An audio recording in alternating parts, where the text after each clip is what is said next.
Hello, everybody. Welcome along. My name is Benjamin Bloom. This is the Benjamin Bloom Football Channel. Please leave your bias at the door and join us for Behind Enemy Lines, the show where we talk. Well, it's supposed to go half and half, but I think the swirling narrative points more towards one team than the other today. We don't have an intro on this one, so I'll waffle for a little bit and do say hello in the comments if you are joining us. Obviously, this channel often just focuses on the Championship, but this show particularly, if you can cope, does focus exclusively on my team, Ipswich, and the man across from me, Hodgie the Hack, and his team, Norwich.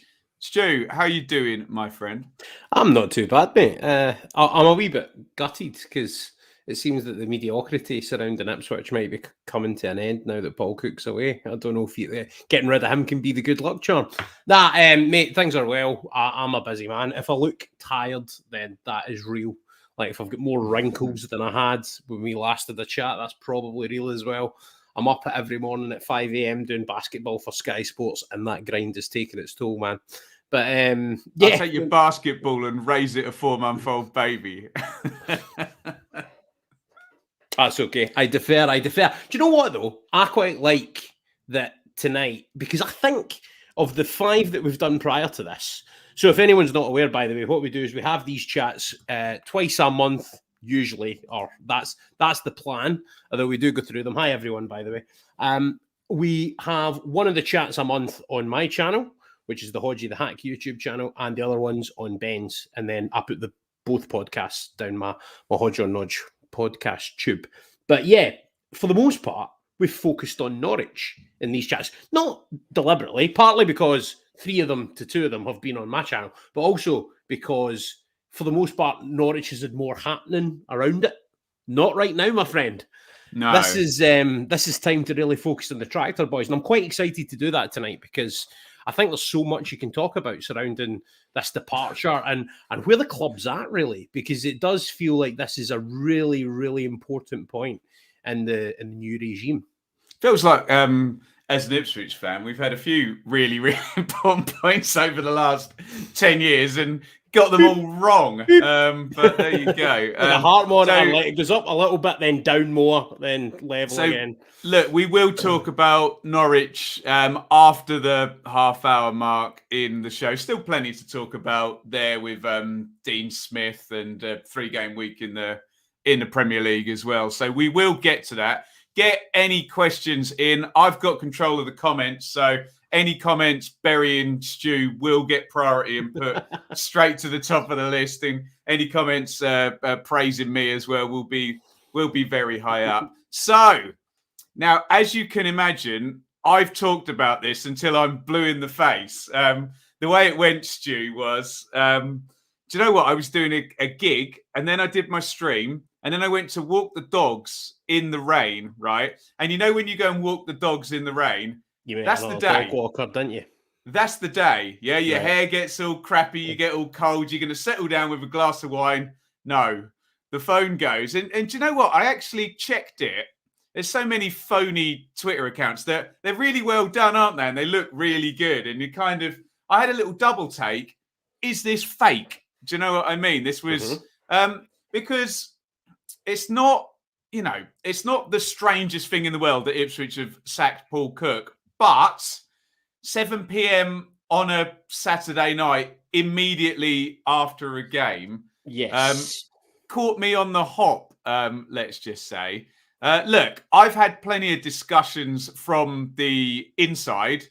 I would love to hear people's take in the chat. And honestly, I've grown over the years of doing this, Stu. I've grown to value the outside take as much as I have.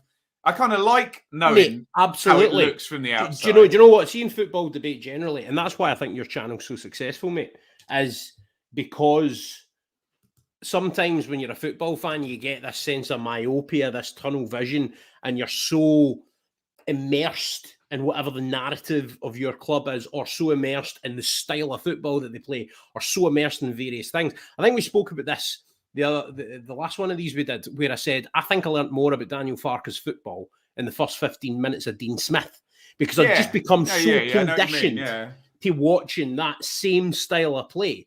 You just get so used to it. And then it was like, oh, yeah, there's another way. You don't have a different context, do you?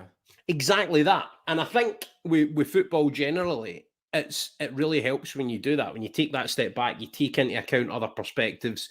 And it's always good when you actually, and a lot of the people that we get sort of contributing to the chat, whether it's in your channel or mine, tend to have that. I mean, there's a bit of banter there, but it's never that sort of abrasive, confrontational thing. It's more like, right, so what is the actual kind of nitty-gritty of this here? So, Stu, before you come in on this, speaking of, let me just throw a couple of these into the debate just to colour it a little Chris bit. Mowers is stuck out to me. Yeah, I'll go upwards. So an important wrinkle that we didn't have on Saturday is that Ryan Lowe has jumped from Plymouth to Preston. Obviously, Frankie McAvoy was in post. And look, you know how these things work. There may be a link, there may not be a link. But sometimes when you see a sacking and a hire expedited very quickly after another job opens up, you wonder whether there's, I don't know, I'm speculating. You wonder whether there's any influence in any way, shape or form between agents. Let me just put two more up. Josh there is talking about Liam Manning, who's with Chris Hogg at MK. I have to say, I would feel so sorry for MK if they had two managers poached off them in one season because Swansea took Russ Martin. Let's just stick Chris's comment up here. Not surprised Ipswich sacked Cook. Alarm bells should have been ringing last season. Diabolical results can only get better from here. So, I've heard both sides of this now, Stu. I'm fascinated in your take. I will actually let you give it in the next hour at some point.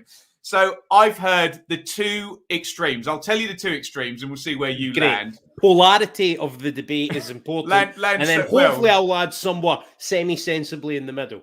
You're not going to be any wider, put it that way. So on the one end, look, we had, and it's not all Ipswich fans, but you know how it is. It was the same with Farker. There's always a proportion of fans who are a little bit emotional and they go for the jugular of this isn't good enough, rah, rah, rah, outrage, strongly worded letter, Farker out, Cook out, etc., etc. So that was the one side. And basically that opinion, Stu, only existed in a minority of Ipswich fans, not really anywhere else in the football sphere. Just to cut across, did that change though with recent results? Like, was there a change or a turn?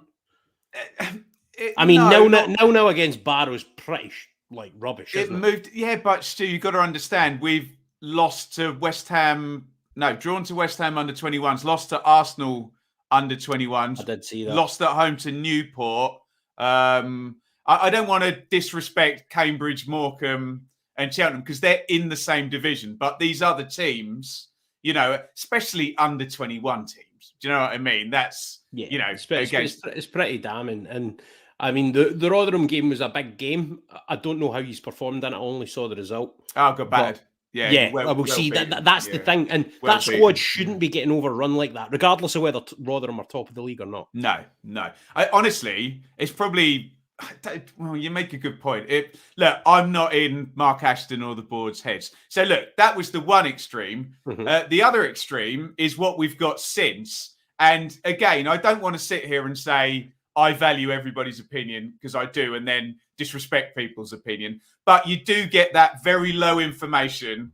Well, they've got three bits of information. One is that they know Paul Cook is incredibly likable and energetic and well thought of. Two is they know must be a good singer with that voice as well. Two is they know he's only been in 9 months. And three is Ipswich aren't in the bottom half of the table. So you get a conflation of those three things and people go, this is mad, this is mad. So those are the two things. I promise I'm going to let you answer. Let's do some comments. We'll just fill it up. That's fine. I want to throw a couple of questions back at you before I come in anyway. Actually. Okay, go on. So I'll tell you what, Stu, go for the comments first. Do the comments first. We'll just get the debate going. Dan, who would go into Ipswich the way things stand? Chris Houghton is available. Good manager. Choosy Bluesy. Personally, throwing managers under the bus doesn't work. A manager needs to guide and lead respectively. Fair comment. John, has Farker got a job yet? This has been raised as a joke many times, but I'd have him, but he's not coming. AD, Chris Hughton would stabilise Ipswich and with his contacts get some good players in. Dan, it would be great to hear your view about outsiders' view his first season with Big Ten. Well, exactly, Dan. That's the general outsider view that everything gets. I understand that outsider's view because I think with time. Yeah, but the nub of the issue for me is, and this is what I want to ask you, because I feel that this is what gets to the bottom of whether it was the right decision or not, is one of two things. Number one, you mentioned the game against Bolton as a turning point in our last podcast. A turning point for the good. Yeah, exactly. After that, followed it. Yeah. Exactly. After that, results got better, performances get better, and there seemed to be a pattern of things going the right way. Obviously, things got a bit sticky again. But was there evidence that things could turn around, would be my thought.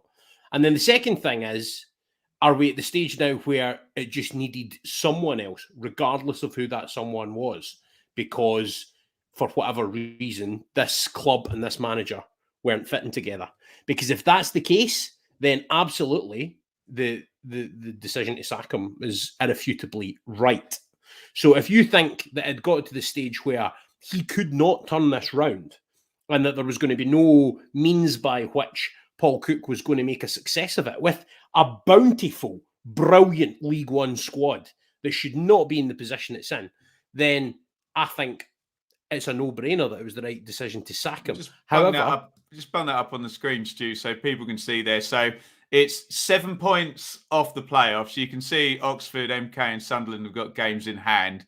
And I know, please don't call me arrogant, but Stu has just said a bountiful League One squad, which everybody agrees with. So I will say, like, irrefutably, it's in the top three in the division, and I think it might. I think pound for pound, is the best. Yeah. In terms of depth, two players per position is the best squad in the league. So that means I can say, without sounding like a prat, 11 points off second. I'm going to answer your two questions. We got some. Let me just read these three other comments so everyone gets the comments read out. Anir is winding me up and talking about Mark Ashton. He knows the Bristol City fans are salty about this. James, as a Hull fan, I remember a few fellow supporters saying not long after winning League One we should sack McCann and go for Cook. 4 wins and then a good draw on Saturday. Funny how things change. That's exactly right, James. It is amazing how the difference in a year, isn't it? It's pantomime season. We'd love to see Warnock appointed. Well, no, you wouldn't. If you want entertainment, get him in, is all I say. But right, let me answer your two questions. So you said about the Bolton game and the turnaround. I think there was 2 points per game for 10 games after that. And then it went south again. And not necessarily even the points per game, Stu, but the performances and the trend. Every football fan wants the trend to... You'd almost rather the trend was going slightly down and you knew you had to fix it than be going all over the place, which it was. And I've got no comeback to your second point because I made exactly the same point about Farker, that sometimes, he's a good manager. Yeah, he's done really well. I mean, Farker's a bit different because he did well at Norwich, whereas Cook had done well at Chesterfield and Pompey and Wigan before. But sometimes, and I think you and I both agree on this, sometimes it's wrong place, wrong time, and you change it and then it works. How can it be wrong, though? Because you look at it, right? One, he got so many of his own players, the players that he would have wanted there, like the club backed him, backed his judgment, backed him with a lot of the players that he wanted. And as I say, a bountiful squad to boot. And secondly, I just thought on football matches and leagues and everything else, never won in a bit of paper. Never truer than Ipswich Town this season. Paul Cook's a cracking League One manager. It's 90 points on paper, isn't it? It's a ridiculous League One squad.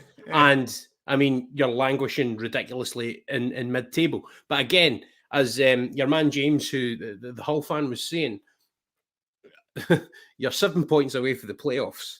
the right appointment now with that squad can have Ipswich absolutely flying. And the only thing that I can surmise, if I look at it from Ashton's point of view and from the board's point of view, is they had got to the point where they thought, we're not getting enough return on our investment here. And it's time to basically to turn another card in the game of blackjack, if you like. There's a few beats in the season where there's a point where you either do it or then it's another 3 months. There's this early international break October one where you think we're going to lose this season and you go there. There's this point now where there's still loads of points. There's, however many games, what they play, 20, so there's like 25, 26, 27 games left. And then once you've gone past that, you get into we're looking at avoiding relegation or getting a bump or whatever. So this is one of the points, if they chose to go for it, to dive in. I'm just going to read some more comments and then we'll come back to you. Stu, John, this has to be one of the strongest leagues one says ever. I agree with that, but that's I do also agree with Stu that one of the strongest League One squads you've ever seen. Yep. Yeah, probably right, actually. AD, Ipswich got too many new players at League One standard. Maybe I think that's a really interesting point just to come in, Ben. I wonder, was it too many? Yeah, probably. So because that influx in the summer, I don't know the total number of players off the top of my head. You probably I think it's around 20 out and then 20 in. That's what I had about 18 to 20 in my head, right? Yeah. That's crazy. Right, that's the kind of job I do in Football Manager through sort of ADHD. I would push back, Stu, AD, if I can, politely. I think a few of them are above League One standard as well. I know you. Connor Chaplin's a championship player. Macaulay Bond's a championship player. Edmondson, probably a championship player. Walton, Coulson, probably. I mean, there's the spiny championship team there. Yeah. Anir. He's still talking about Bristol City, isn't he?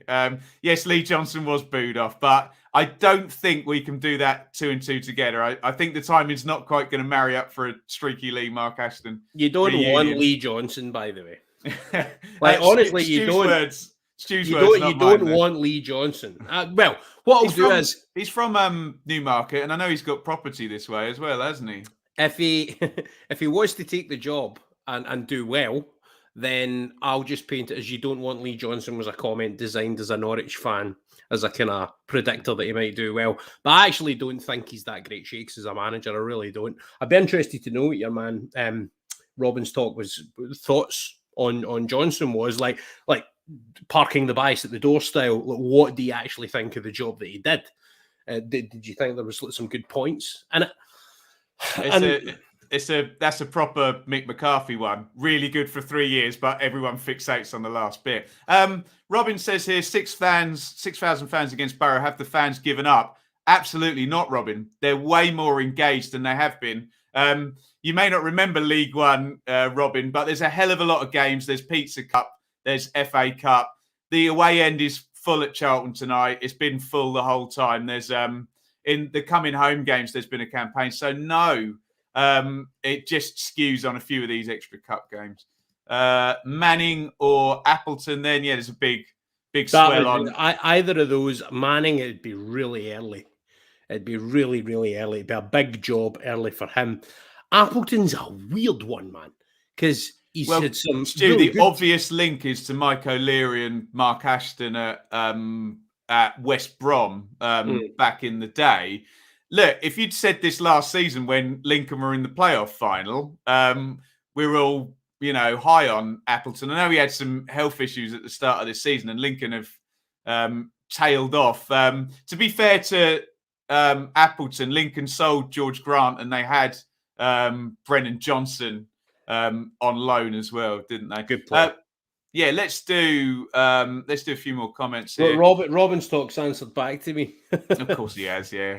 I know him, by the way. He's a good lad, don't worry. No, he is, and he's subscribed to my channel, but he's threatening now to unsubscribe, so that's it. Ollie, players Cook knew had too much of a free ride, didn't feel the need to fight for places there. Sean, I think that's the point we were making, Sean, in terms of the standard of players. Lee Evans has been awful, and we know Morsey can give more than he has. That's Ollie's view. John, if I was in charge of Ipswich, I'd appoint Ian Holloway, as I'm sure he's more than capable of improving the team. Minnow, Ashton still mentioning transition period in yesterday's press release, yet not for the manager. It would seem doubtful the incoming players would cook. I think we all know who's got final say on everything going on there. Minnow. Minnow makes a couple of really good points there. Transition period's such a get-out clause. Horrible in terms word, of... Yeah, but in terms of trying to flinging a manager his P45, then yeah, it's a very, very easy one to do, to say, oh yeah, it's a transition period for the club. Thanks for guiding us through it. A bit like the sort of the vice captain of a ship taking over it in the storm, and then the captain comes out his quarters, and it's a nice sunny day for the ship to go sailing again. Keep your comments coming in, by the way, guys. Give me some names, and honestly, I've heard it all, and there's the normal nonsense going around social media, and the betting lines are moving literally every time someone sticks a fiver on anybody. Oh, so I can remember some of the names in the Norwich manager chase, mate. It was ridiculous. Yeah, exactly. But here's right. So I want to ask you some. Was it harsh? Was it harsh to sack him? Yeah, it was. It was harsh, but I'll go down my two things can be true. Sometimes it can be harsh and it can be the right thing. When my sacked after his first win. Well, when my missus tells me I'm talking too loud after coming down excitedly from a stream and the baby's trying to sleep, it's harsh, but she's right. Do you know what I mean? So it's two things can be true. Give me some names in the chat. So Chris Hughton would be hilarious. I'd love another agent to go in and make things go terribly for Ipswich. That would be fun. There's been so many names. Obviously, Ryan Lowe was one, and he's gone off to Preston now. Mark Ashton was very bolshy in saying there'd been plenty of contact, including from managers currently in work as well. So you would assume he said that, but then in the statement said there is no one lined up to succeed him, as if like, yeah, boss, we haven't been doing anything nefarious in the background, you know. Right. I mean, part of that will be dictated by how quickly things move, you know. The one thing I'll say is, and comparing this to the Norwich situation a few weeks ago, just weeks. It's been a period of flux for both our clubs. Compared to the Norwich situation a few weeks ago, once Smith and Shakespeare were available, I think that became clear that they were quite clearly the right choice. I mean, I was, as I've said, blinded by the razzmatazz idea of Frank Lampard for 2 days, but then I think with soberer head prevailing, Smith and Shakespeare absolutely the right appointment for Norwich City. I look at the Ipswich situation and not really knowing the pool of candidates, because the thing is, there's a lot of allure for potentially quite a big name, potentially a left field name to come in there. It's a crazily good squad. There's clearly money. Let's not go into the Arizona Fire Service stuff, but there's clearly money there that can back the whatever the new man's maybe wanting in January to bolster the squad. So it's a really, really good job to get. You're also only 7 points off the playoffs, and was it you said 11 off second? So with 20 odd games left. I'll tell you how I look at it, Stu, is that so if you're a manager with aspirations to work in this country, you want a Premier League job.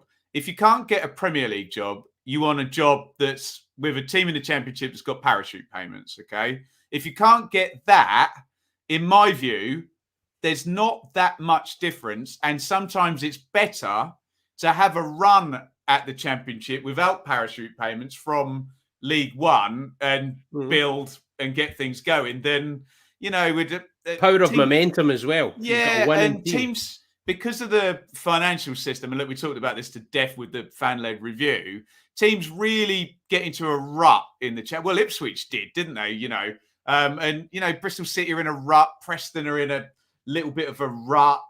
Forest have been in a rut for a long time. And then you look a bit higher and you see Coventry in 7th, and Blackpool were up there earlier in the season. So in that respect, it's not a bad job. what I'm going to do, Stu, I just tapped it in on the other screen. So this is... That is a strange Norfolk accent, Bad Nasher. Yep, very true. This is... All right. How are you? Bettingodds.com. It'll give us some names. Ignore the odds. So Neil Harris, Mark Bircham, John McGreal, Liam Manning, Frank Yallett, Michael Appleton, and then it gets silly. Frank Lampard, John Terry, Neil Warnock. Michael Flynn's actually interesting. Alex Neil, Chris Hughton, Mark Bonner, Carl Robinson, Derek McInnes, Neil Lennon, Nigel Adkins. Okay. Ricky Marihenke. I couldn't even tell you who he was. Steve Evans, Chris Coleman, Gavin Strachan, and we're getting into the realms of... I'll tell you what, let me pick out maybe 3 or 4 for you to talk about. How about Harris, Bircham, Appleton, and Michael Flynn? Those would be ones where it's a bit more realistic, I think. The only one, I don't think any of them fit, I'll be honest. I think Harris's style of football will not be what the aspirations of the people in charge of the club will be wanting. You mentioned Flynn, not a bold enough name. I think you've got to look at what this club are trying to position themselves as from a branding standpoint, and as well as on the football side of it, because that's part of the whole thing that's happening at Ipswich at the moment. I love when Kirby gets mentioned. He's just clearly never going to manage again. Bless him. But mate, he can be proud of what he achieved in football. You know? I know, but it was a running joke. Every job for 20 years he'd get linked with. Outstanding. And honestly, seeing those betting odds things that you picked out, he was usually like the guy that would be sitting between 5th and 10th in every single one, barring the massive clubs. But yeah, Flynn, I don't think is a big enough name. But I think Ipswich, what they're trying to do is they're trying to position themselves as a different entity from a branding standpoint, which is why I can see why the names that are a bit unrealistic would maybe be thrown in there, just because I can definitely see them going down the route of doing an untried manager with a big name as a player. I think that could definitely happen. Where I don't think it's going to... Frank Lampard's obviously... Can we just... I don't think it'll be John Terry, but... Can we just fixate on a particular bit of semantics, Stu, as well? I think this is going to be Ipswich's first head coach. I think they've finally caught up with the rest of the world. And it's not actually going to be a manager. It's going to be someone in this big structure. So how does the sporting model look then? So Ashton, obviously, I think his official title CEO, right? So he's CEO. There's Andy Rules is... close. It is very executive. Right. Well, then they're not catching up with the rest of the world yet, because the right thing to do would be to employ a proper sporting model where a sporting director, a head coach, or it doesn't need to be the title sporting director. It can be director of football. Ashton is the director. He is operating in that role, which was my point. But what they should do is they should brand his role as such. Although the other side of that is, what that means Stu, is he's essentially operating as the man who's got all the decisions. Can I tell you why they couldn't do that? Because there was someone previously in the role. Lee O'Neill was the director of football. And obviously we know in English employment law, you can't, you can give somebody a different job title, but you can't do it in that way. Yeah. So I think it's just a bit of semantics. Mark Ashton's the director of football. But he's also CEO, which suggests that he's the chief executive, like the head man. Yeah, Mike O'Leary's the chairman, though. So that's where the don't worry about the semantics of it. I think they have caught up. In terms, you're confident in the sporting model then of the club. I'm not confident in the sporting model. I'm confident that they're trying to catch up. Basically, yeah. Fair enough. Right. Well, let's say we take that then.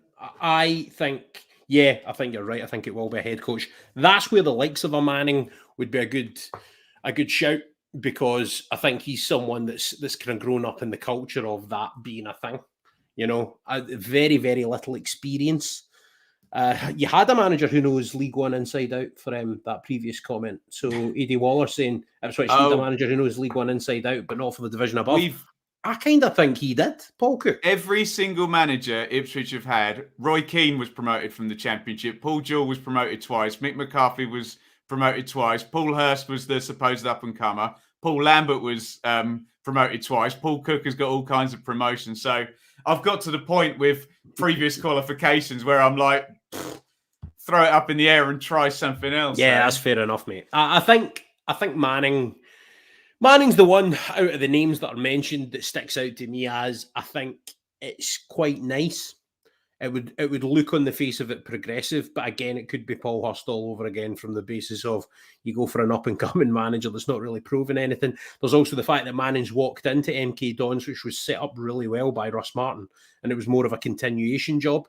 Whereas, can I just push back on that? That's years before Russ Martin MK's been operating really well. They've been working towards that way, but Russ was the guy that brought in the sort of record-breaking passing stats and all of that sort of stuff. Oh, short term, he left a good team, but the setup pre the setup of the club as a whole. Yeah. But I think in terms of the tactical nuances of how the team plays its football, I think Russ pushed that onto a new level. And what Manning's gone in is he's had a continuation job there. Whereas if he came into really Ipswich, nice setup, actually, it would be his job to bring that in, because Paul Cook's tried to do something that hasn't really worked. As I said before, it's worked in fits and starts. But, and that's, I suppose that's the other danger for Ipswich here, is they don't really have time to take a holistic look at this. A season gives you... Sorry to interrupt. You make a good point, because they've almost kind of tried to do the same job twice, in that you're trying to set up a model. And Paul Cook almost comes with a model, doesn't he? Everyone knows what system he plays. He's got a reputation. And then go figure, Christian Walton, Sammy Morsey and Connor Chaplin are literally signing for Paul Cook because they played for him before. So it was almost like, okay, we're setting up a model here. And then Paul Cook comes and kind of tries to do that himself as well. So it's a bit of a duplication of responsibility there, isn't there?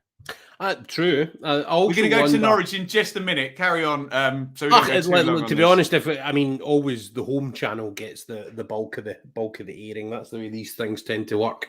But and I think it's quite right to talk about Ipswich. They're the headline news this week. I think the other thing that's going to be interesting to me is, so if Ashton is the sporting director de facto, as you say, right, then is the style of football a bit like with Stuart Webber? Obviously, managers are going to come in and there's going to be stylistic nuances of their own. But Stuart Webber's got a philosophy for Norwich City, which he wants to see implemented, and he makes managerial appointments that are head coaching appointments that reflect that. Are we going to see the same here from Ashton? Because as you say, that was a really good point about Paul Cook. Paul Cook comes in and Paul Cook is Paul Cook's man, right? For all that, he will show deference to the board and all the rest of it. He's going to do things his way or the highway. I wonder if they're now going to bring in someone where there's more of a marriage between what the head coach thinks and what the wider sort of structure of the club looks like. What I want to see Mark Ashton doing is, like you suggest, Stuart Webber, Mark Ashton, whoever, they can't coach a football team. But what they can do is, and you say it nicely, marry up, right, this is the profile of player we're going to scout. This is what we're going to do through the age groups. This is the manager we're going to have. And all of that then should all kind of interlink together, really. And you do make a good point that Paul Cook has been very successful. He comes with all that. Anyway, I'm repeating myself. Can I just click another couple of comments here? Mark Bonner from Cambridge. What about Kenny Jackett? We had some good old experienced names in the chat there. One from you see good Martin. Old experienced names, right? But I think there's a total split in football now between your old school dinosaur types and the new school. I mean, like modern man, like whatever. If you want to continue, it's very different now. Isn't I think there's two totally diverse schools of thought and approaches. I do think we should be very respectful to Krissy. I'm not being disrespectful in terms of the style of football. Neil Warnock, Bruce, Warnock. Some of them have done really had great careers, and Warnock in particular is an amazing character. Love him. Don't want to ever see him out the game. Like, obviously he's getting on in years now, but I just love him being there. But it's not just their style of football. It's not just their approach. You could argue Paul Cook's football, when it works, is really progressive. Very modern, actually, good to watch. However, but he's old school as well at the same time, though, isn't he? That's the thing. His mindset is old school. His mindset is, I'm the man here, and I'm going to set it up. Whereas the new school of thought comes with a more holistic, progressive view on the football, which that's the kind of middle point here. And then the new school of management is it's new school football ideas and a new school methodology with regards to the way that they think about their football and their football club. And Ian Holloway has played some really good football. A name that's come up in the chat there. Played some really good football. His Blackpool team in particular was immense to watch. What he did with Charlie Adam just mind-boggling. But got him a move to Liverpool. That's still totally boggles my mind. But if you look at Ian Holloway's sort of the way that he sort of thinks and the way that he was brought up through the game, he's from that old school managerial viewpoint that he's the manager and that's it. It's more than results now at football. Now, don't get me wrong, that's what you live or die by, right? That will never change.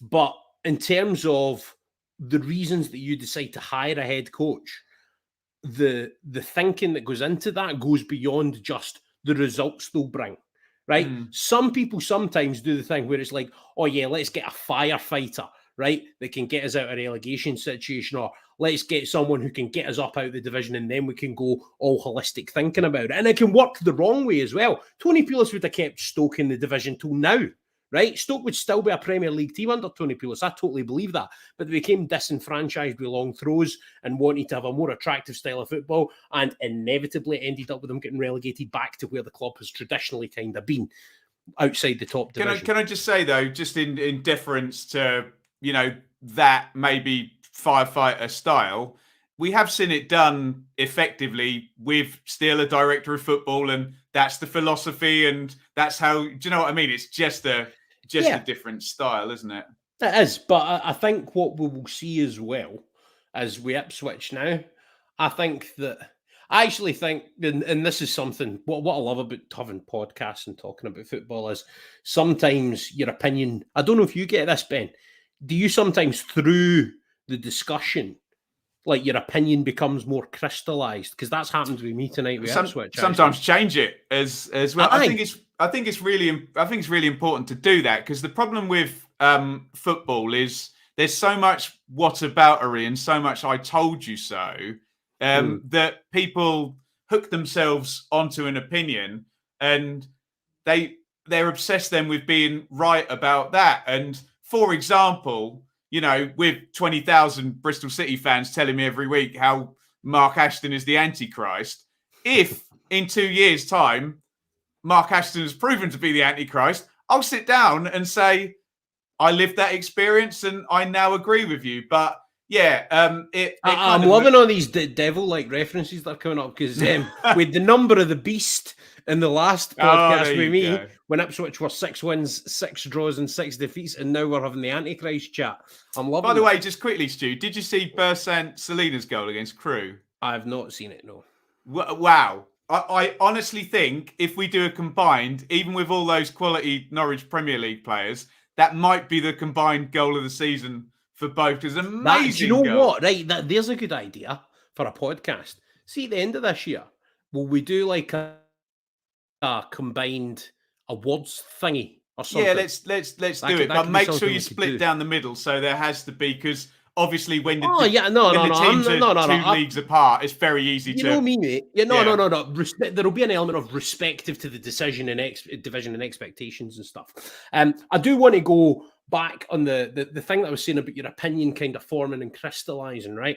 Because what has happened to me through talking about this Ipswich thing tonight is I was looking at it and I was kind of maybe entering it with a bit less information and not having really discussed or thought about it in any great depth yet. I was kind of going from you could maybe have given them a bit more time to sort it. But now that I actually sort of think about it and we've spoken a bit about it, I think in terms of trying to take the club where it wants to go from more of a systemic kind of element and trying to make Ipswich from a brand standpoint, from a football club standpoint, and in terms of the model and the structure, I think it's a progressive move to bring in someone that will accept the structure that they're trying to implement at the club. So I can actually see why the decision has been made. One of the other names that came up in the chat there that hasn't been mentioned yet was Hasselbank, which I think is a really interesting one. There was a Jody Morris in there as well from Lewis, which... Jody Morris would be an interesting one. He's really highly rated. That completely goes to your young, new ideas, a coach that will work in a structure like that. Brilliant contacts book as well, by the way. That's the other Oh. thing with Jody Morris. Well, God, you saw what happened to Derby when him and Frank went in there, and all of a sudden here comes Mason Mount, Tamori, and Harry Wilson. Madness. Yeah. And also, like with Hasselbank as well, the same is true to a lesser extent. And the difference with Hasselbank is you've got someone. I mean, look at the turnaround with Burton when he went in January. I mean, that was some people just fit at a certain club, because I saw Hasselbank's QPR and they weren't good. No. Well, this is true. To be fair, QPR were a mess then, and probably you could have stuck some Bobby in there and it wouldn't have worked. But what would be interesting to see is now Hasselbank, and this is one of the fascinating things about managers, right? Is because you get so many managers that were defenders that build teams that can't defend. Tony Mowbray. Well, I've seen how Rooney's team plays. No, that's it, right? But then you also get managers that are attackers that are better at the defensive side of the game. So Jimmy Floyd Hasselbank came in, and then Burton started all of a sudden keeping all these clean sheets that kept them in the division, and I think he's kept clean sheets in around half these entire games in both his tenures as Burton manager. And that's pretty staggering.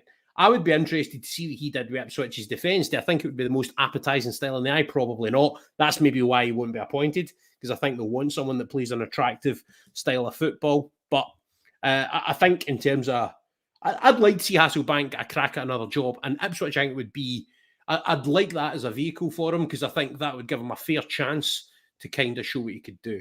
That's I like that. Ryan Mason, who I don't know if does he still really work at Spurs? Yeah, I think he was working behind the scenes. I'm not sure. He did the caretaker job after Jose Mourinho went. I'm going to make a couple more points, and then we must move on and talk about Norwich.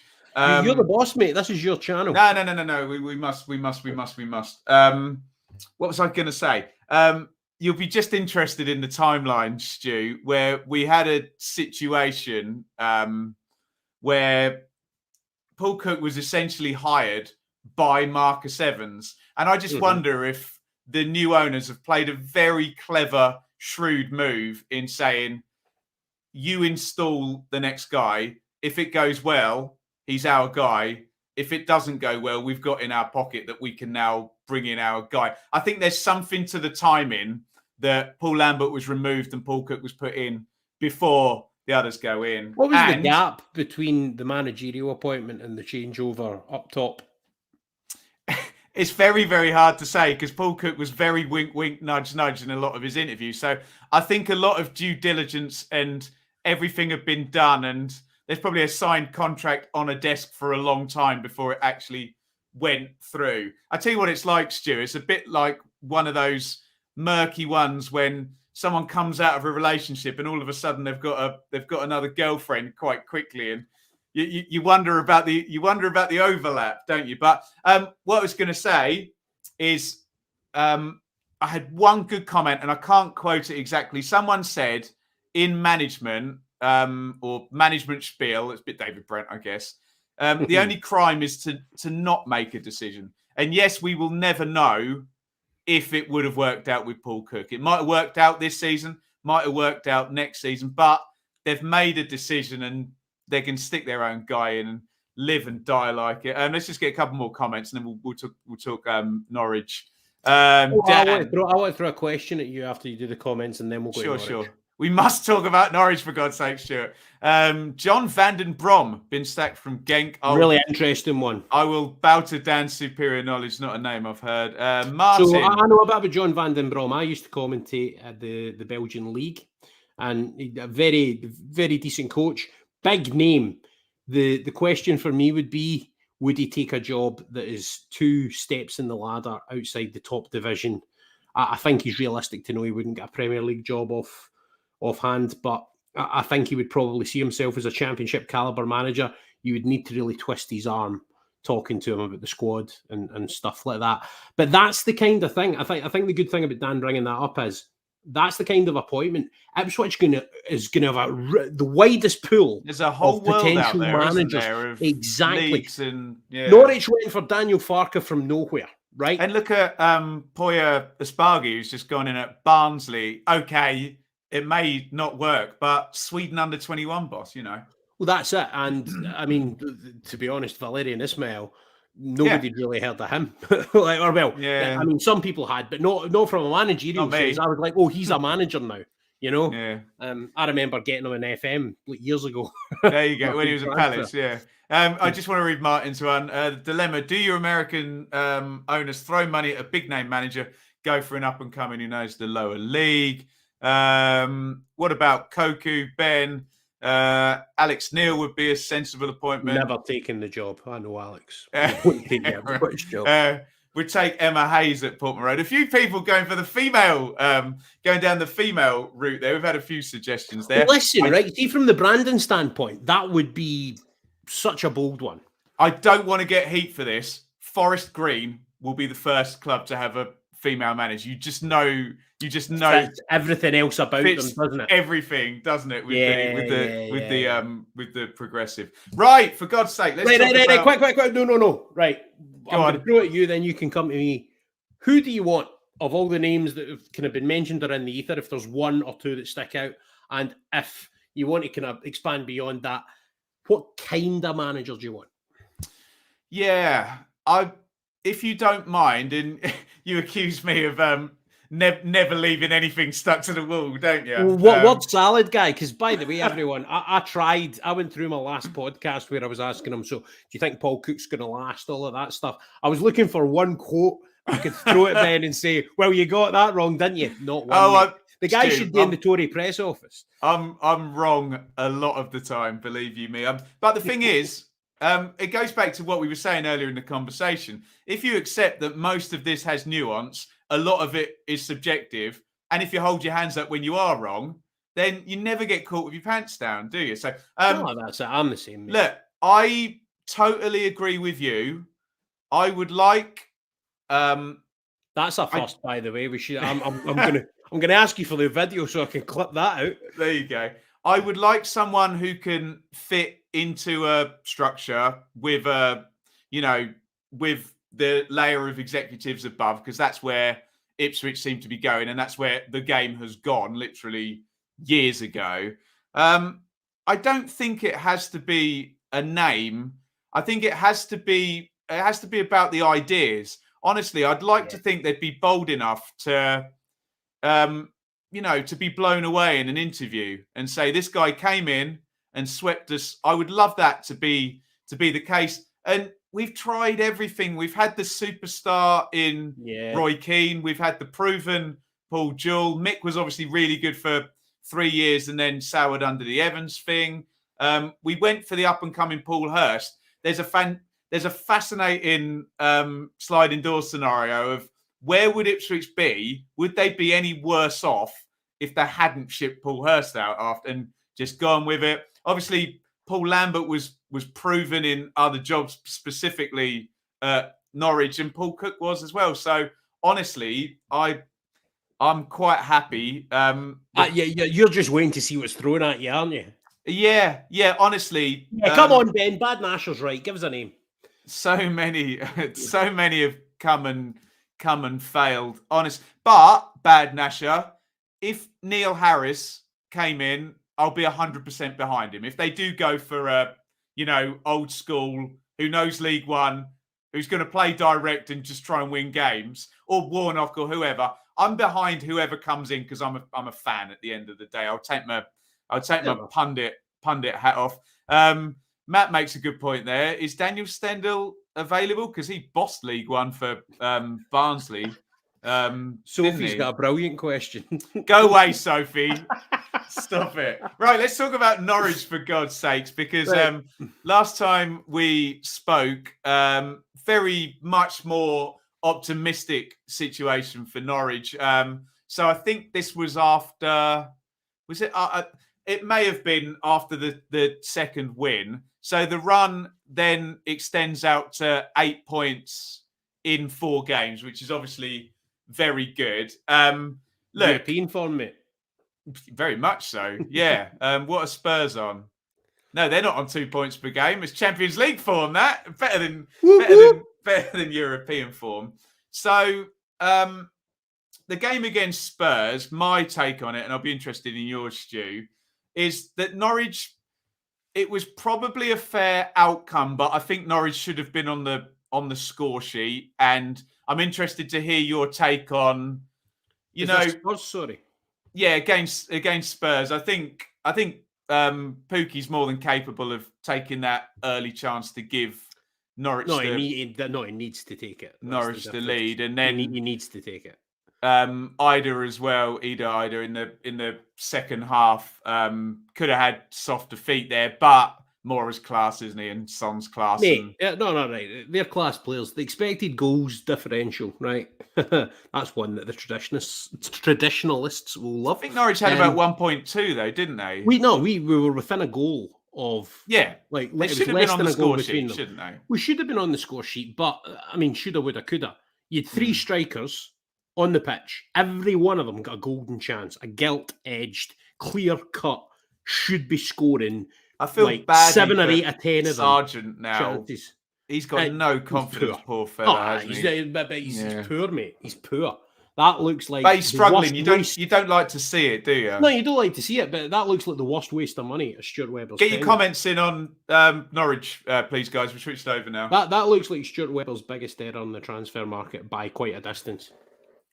Like the amount of money that was spent on Josh Sargent, I think, to this point. Teemu Pukki is a player that if he scores his first chance, he can go in and get you a hat-trick. But if he misses that first chance, then it seems to not work for him for the rest of the game quite a lot of the time. And to be honest, Teemu, you've got faith in, right? But you can't rely on just him. No. Rashica was coming into a wee bit of form, obviously got the knock. Unfortunately, he's had those problems stretching back to his time in Germany. Can I just jump in there, Stu? What do you think about the... Because I quite like the idea of the 3 at the back, and you can get the fullbacks forward. You don't get outnumbered in midfield, and you can easily get another body in the. I don't subscribe to this. 2 up front, get 2 up front, and you'll automatically be more neither attacking, do I. And I think like changing the system, I think was the right thing to do for the Spurs challenge, the challenge of Spurs away. You want to have that bit more reinforcement at the back. I also think if you're going to play Gilmore in the deep pocket in midfield, having 3 defenders behind him gives him a bit more freedom to do that. Did that work? Don't really think it did. Adam Ida showed enough against Newcastle that I think he deserved the start. Oh, you should have won that game, shouldn't you? The chance at the end. We needed to win that game. Oh, my God. I was watching that on Amazon, actually, and I was like, no, you're going to win it. By the way, right, see on that note, right, I was doing a talk-along. Me and Chris Reeve did a talk-along on a space on Twitter, and I just couldn't believe that they had Alan Shearer being as biased as you could imagine as the Colcoms. No. And then Les Ferdinand referring honestly, to we. From a neutral point of view, I thought Shearer made plenty of efforts to be even-handed. I think I saw a lot of this. Can I just say there is a fashion? No. I go on Twitter during games and people just moan about summarisers the whole time. No, I know that's a favourite sport for people, but given that I actually do the job professionally, I only choose not summarising the commentary, but I try not to stick the boot in when I can avoid it. But I just think, like, from Amazon's point of view as a broadcaster, right, their idea of a balanced panel. Okay, Simon Thomas is a Norwich fan, right, who was anchoring the coverage. But he's the presenter, so it's his job to remain neutral and impartial, right? They had Aluko and Ferdinand as their analysts, and then Shearer and Colcoms. There's absolutely no balance to that. It's shocking, man. I think I don't agree. I think no. But how can you not agree? Right? Well, if you let me finish my sentence, I'll tell you. No. But if you've got 3 people that are designed to give an opinion, right, and 2 of them are actually former Newcastle employees, then that is not balance. No.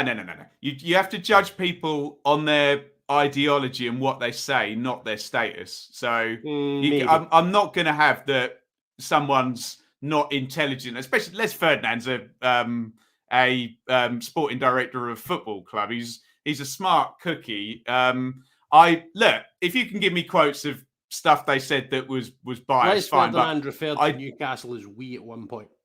I don't accept that just because somebody used to play for a club that they're going to be that there's an implicit bias. I don't think that's giving people enough credit. I think if you as a broadcaster, right, have 3 people that you have elected to do that, even if you've got a 2v1 situation, What's Aluko's situation? I'm not familiar. I'm not particularly familiar with her, but I would have known if she was a So Norwich who's the player. third then? So Ferdinand, Shearer, and Aluko, right? So and then you've got your commentator and your presenter. But what's Aluko's link to Newcastle? I don't know. I think she was just on the coverage because she's a talented analyst of football, right? So she's not biased then. No, she's not biased. But my point is, if you've got 2 out of 3, right, and not one of them, 2 out of 3 are Newcastle and not one of them is Norwich, that is an imbalance to the panel, regardless of whether you're judging them on whatever, right? It should be representative, right? And for that basis, I think the as a broadcaster, to be fair, Les Ferdinand played for Newcastle probably for only 2 seasons, I reckon.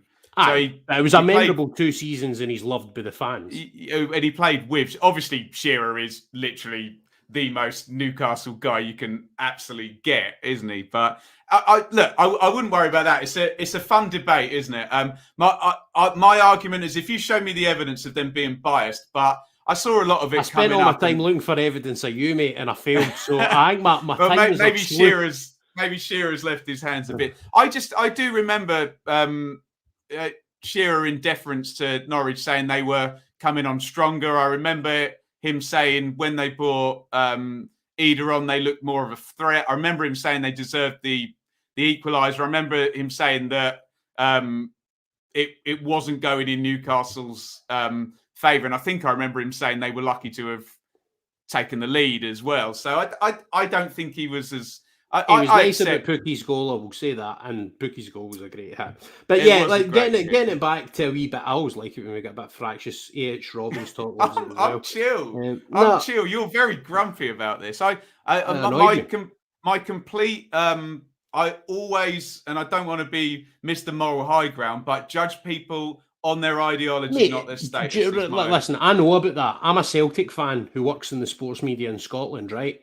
I can give impartial opinions on Celtic and Rangers, but try telling that to either a Celtic or a Rangers fan if they're of the opposition persuasion, and you're just like talking to a brick wall. So I wholeheartedly respect that. Yeah. But I just think as a broadcaster, you would never see a Celtic versus Rangers coverage or a Norwich versus Ipswich coverage, I think, where you would have not at least one representative of one of the clubs. Matt Holland would be on there or something.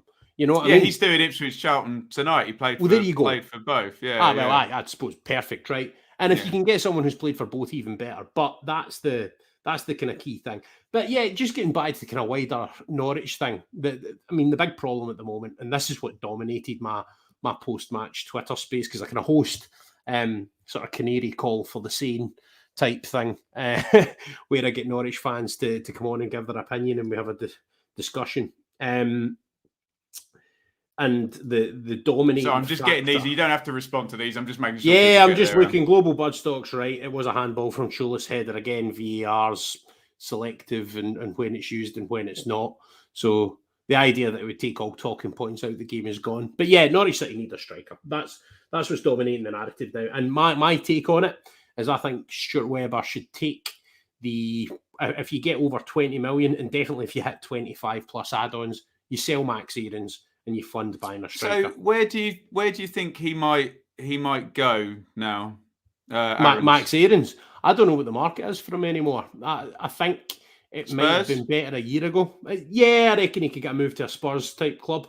I think it depends how much they're in the market for a right back. I don't think Doherty's really worked as a signing for them. So it might be that and it depends what Conte would be wanting, you know?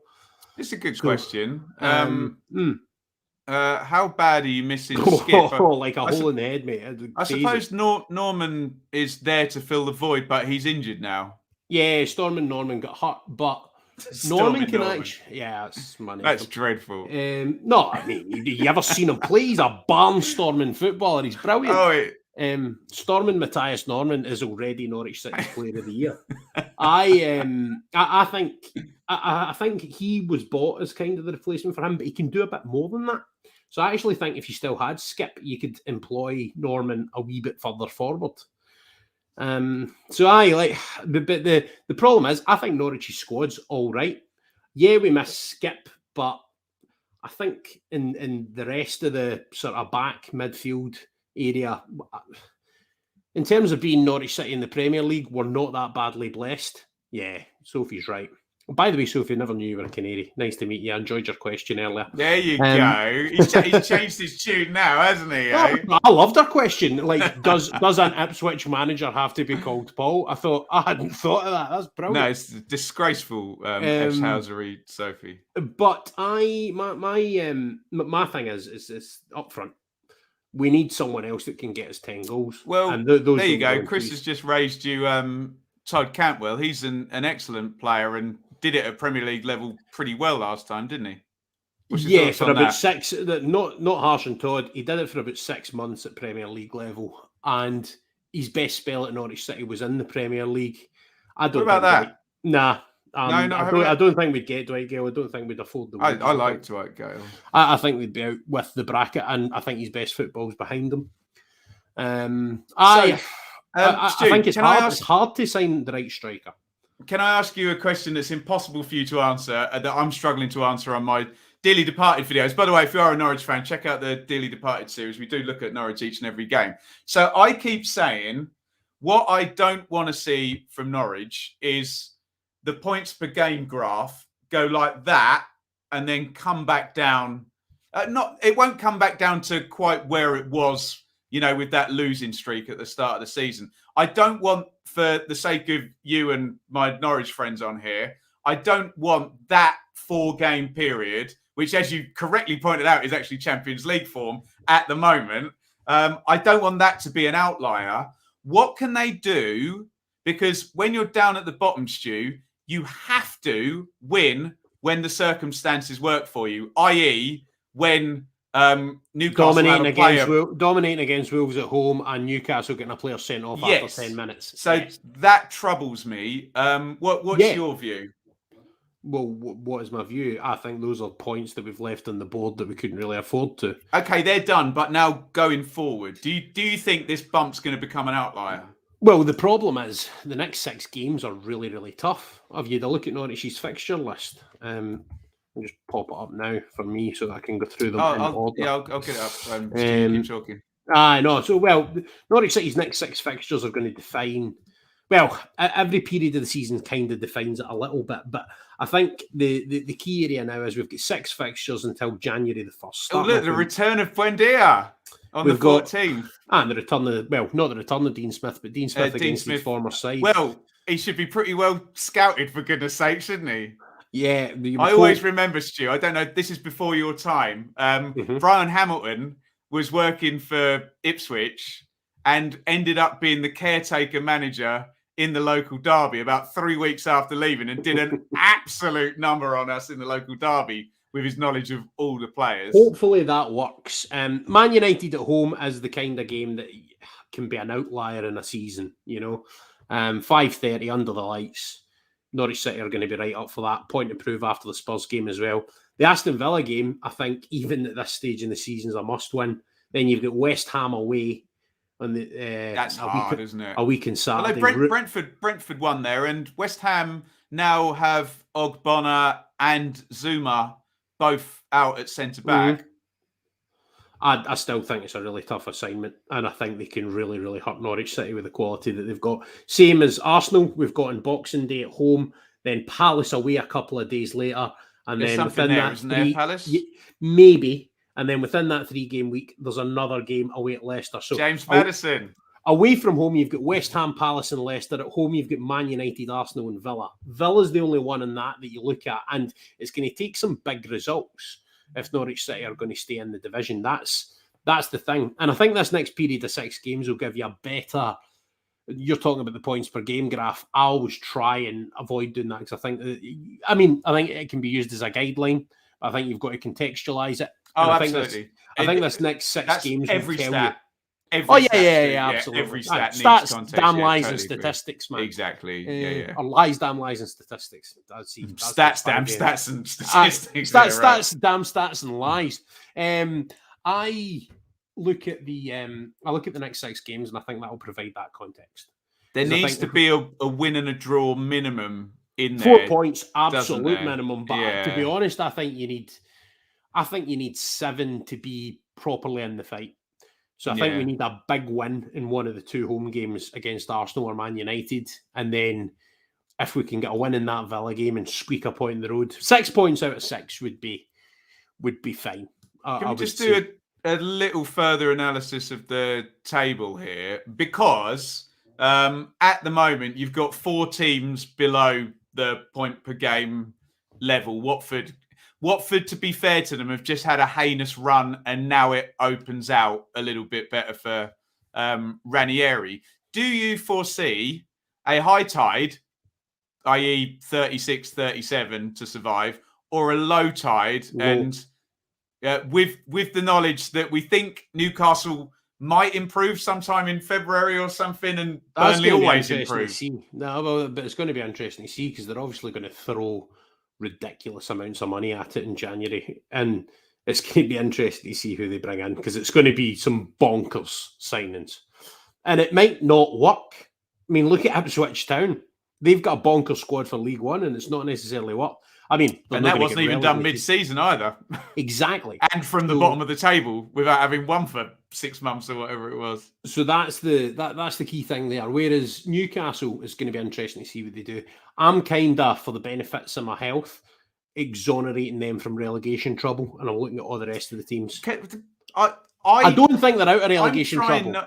I'm trying not to do that. You've seen this scenario before, haven't you, where it all stacks out, and I don't know. Maybe the signs don't happen until mid-January. Maybe one of them gets injured, and they're still.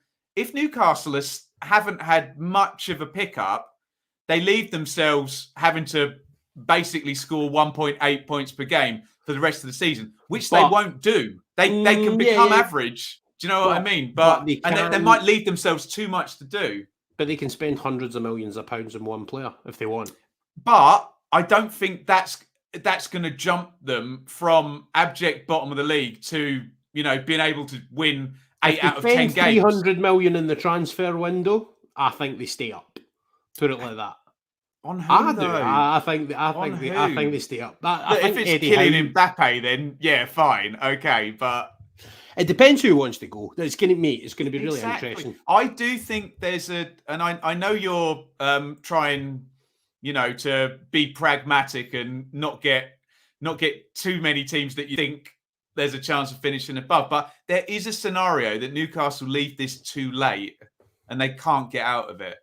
Yeah, QPR that is a scenario, I promise.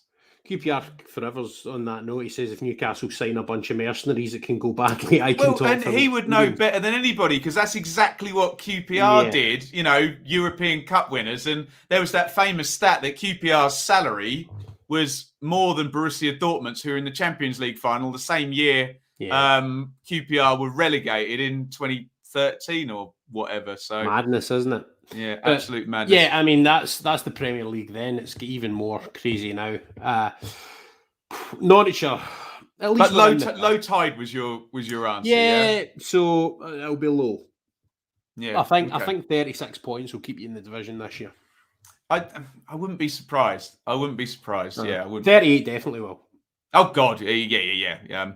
Just one more question quickly before we go. Stevie Gerrard and Emi Buendia sitting in a tree. Emi playing on the left wing, starting to play quite well now. Yeah, ready for midweek next week. I did actually think. Is that a nice partnership for you though, Gerrard and Buendia? Do you like that? Remains to be seen. Gerrard's Rangers team was really good in the break. Emi Buendia was good in a Norwich team that monopolised possession. So whether that works in the long term, yeah, but whether that works in the long term, I don't know. So I mean, I think Villa's squad really suits Gerrard because of that ability to play in the break. You look at all of the recruitment, the likes of Bailey and stuff. I mean, it's a team with a lot of pace in it. So I'm interested to see how it works for Gerrard. Maybe he could do a job similar to what he did with Ryan Kent. So he made Ryan Kent a better player, not a Premier League and not an Emi Buendia class of player, but made him I suspect you may see a bid from Mr. Gerrard for Mr. Kent, mightn't you? Do you think? So I am actually on the record somewhere in sports media this week saying I don't think he's a Premier League quality player. And I don't think Steven Gerrard does either. I don't think he's a single Rangers player. I think he thinks the level's too disparate. But and he's right. That current Rangers squad, I don't see a single Premier League player in. And if there's any Rangers fans watching this, I better watch my windows tonight. I jest. But I think there's a couple of things in the comments about who Norwich City can bring in, and I've been beating this drum, and I'm going to do it in this podcast as well. Daryl DK. Bring me Daryl DK for Christmas. Love it. Big Val will be in for him as well at West Brom, won't he? Well, see, the thing is, West Brom fans despise the football. My mate was telling me that the longest passage of play in terms of number of passes leading to a West Brom goal was in single digits this year. That won't stop the phone call going into Orlando, will it? It won't. And I would love, whether a permanent transfer is doable, maybe if you fund it with Max here. I like that, actually. I just think of all the players that I've seen, I think he's the right fit. And definitely, even if you need to pay $5 million for a 6-month loan, do it. Do Interesting. it. He's absolutely what we lack. He's got a bit of everything. And the key thing that he's got is he's a total goal scorer. Some of those goals for Barnsley were just him gambling into the 6-yard box, and others were him holding it up, bringing other players into play, rocketing the shots in. Proper player. Love him. Yeah, I enjoyed him last season. Right. I want him. That's Mr. Webber. Bring me him for Christmas, please. And that's our show, everybody. If you want a shout out, let me know now and we'll get them up before the end of the show. I'm getting so much Rangers hate in the comments now. Brilliant. Yeah. By the way, it's good to see a healthy Rangers again. Good for Scottish football. Just got to say that. Carry on. There we go. I'll be going nowhere near that topic on this channel. There we go. Thank you, everybody, for watching. We'll be over on Stu's channel next time. Yeah, a couple of weeks-ish. But obviously we'll be talking about a new Ipswich manager, likely at that point. We'll be talking about Emi Buendia's return and hopefully one of those 3-pointers or 1-pointers failure at the Carrow Road. Yep, that would be good. Has already happened. Stu, do you want to just give a quick little plug? Where can people find the channel and what can they find on there? So, especially for any kind of Norwich fans or any fans that are interested in football as a whole, I launched my Hodgie the Hack. So that's HODGEY the Hack, all one word, HACK with the in the middle. That's all my social media you can find. And the YouTube channel, what I launched my Hodge on Nodge podcast with was an interview with Alec Neil. It's the one exclusive interview with him about his time at Norwich City and some of his general thoughts on the game itself. And then on that Hodge the Hack YouTube channel, I've recently launched a new podcast as well called Hack and Tackle, which is me and my mate, who's a former professional footballer and coach, assistant manager, Craig Easton, UEFA licensed guy. Oh, I know, yeah. And he and me and him were talking about basically, so for me, when a new manager goes into a football club, it's the buttons that I press on Football Manager. So we spoke about that first team meeting, about the training sessions, about how you make things stick with players, the impact they can have, all of that kind of stuff. So all of those buttons, me assertively saying we can get the playoffs in a team meeting, he told me that the equivalent is drawing some nefarious things to break the ice with the squad on a whiteboard. So take from that what you will. But that was a really interesting podcast just to get a insight into what it's like when a new manager goes in. So that's my new venture. But Hodge on Nodge is the traditional one. You can find both of them in the podcast platforms. And Hodge the Hack is me on YouTube and social media. Booyakasha! So that's just atrocious. The Booyakasha at the end. Unbelievable scene. I can't do the thing. You know the thing. Like, yeah, I can actually. Look. Can you? Let's see. I'll do it into the mic. Well, I'm a piano player, so I shouldn't really do this, but yeah, good tone. I nice. Do that with it worked. There's a read that in that Spike Lee documentary. That rhythm, is amazing. Like you were showing off your proper. That was almost syncopation between. In the Spike Lee documentary about Michael Jackson, they point out that of all the genius things Michael Jackson can do, he's actually got the best finger snap sound anybody has ever had in the history of the world. Check it out. It's very informing. Right. Thank you, everybody, for watching. We'll probably be back in about a fortnight. So go and give Stu a follow, because if you want to see this show, you're going to need to be down his channel. Thank you, everybody, for getting involved in the comments. And we will see you all next time when I press the correct button. Tell Stefan that I support Norwich because I used to be the commentator while you look for the button. Lies, damn lies. And thank you so much for watching. If you enjoyed this video, please hit the like button to see more videos from this channel. Hit the subscribe button and to be notified every time we upload. Ring the bell for those notifications to come through on your device. If you really want to support the channel and me as a content creator, I will be eternally grateful if you head over to the merch store and grab something, or support over on Patreon, patreon.com/Benjamin Bloom. Thank you for your time. Go and watch another video.